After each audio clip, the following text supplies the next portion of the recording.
যারা স্টিল ছবি ইচ্ছেন নিয়ে একটু ওয়ান শুটার গান সহ অস্ত্র বেচাকেনা সিন্ডিকেটের ৩ সদস্যকে আটক করেছে পুলিশ। আটককৃতদের মধ্যে ইকবাল হোসেন মেলেকদার, ওবায়দুল্লাহ ফকিরের বাড়ি খুলনা জেলার তেরখাদা উপজেলায় এবং অপর ব্যবসায়ী নড়াইলের কালিয়া উপজেলার বাসিন্দা। শনিবার দুপুরে জেলা পুলিশ সুপারের কার্যালয়ে এক প্রেস ব্রিফিংয়ে এ তথ্য নিশ্চিত করেছেন পুলিশ সুপার মোহাম্মদ মেহেদী হাসান।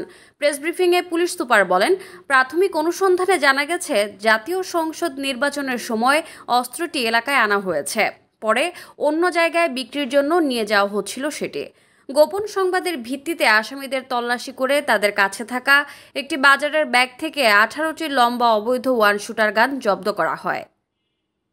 আপনারা জানেন আমাদের কাছে একটা ইনফরমেশন ছিল যে বিগত উপজেলা পরিষদ নির্বাচন, তার আগে আমাদের জাতীয় সংসদ নির্বাচন উপলক্ষে এটা অস্ত্রের ব্যবহার হতে পারে।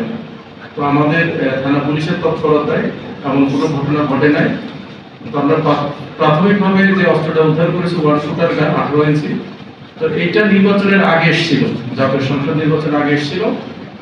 তো এখন এই আমাদের পরবর্তী যে উপজেলা নির্বাচন শান্তিপূর্ণ হওয়ার কারণে আমাদের তৎপরতার কারণে আসলে কোনোভাবে কোনো অস্ত্র ইউজ করার সুযোগ পায় নাই কেউ। এই অস্ত্রটা মূলত জাতীয় সংসদ নির্বাচন আগে এসেছিল এবং গতকালকে এটা ফেরত দেওয়ার কথা ছিল যেখান থেকে এসেছিল। প্রেস ব্রিফিংয়ে নড়াইল সাংবাদিক ইউনিয়নের সভাপতি কাজী আশরাফ, সাধারণ সম্পাদক মির্জা মাহমুদ হোসেন সহ বিভিন্ন প্রিন্ট ও ইলেকট্রনিক্স মিডিয়ার সাংবাদিক উপস্থিত ছিলেন। আপনারা দেখছেন ওয়েব নিউজ, বিশ্বজুড়ে বাঙালি আমেজি।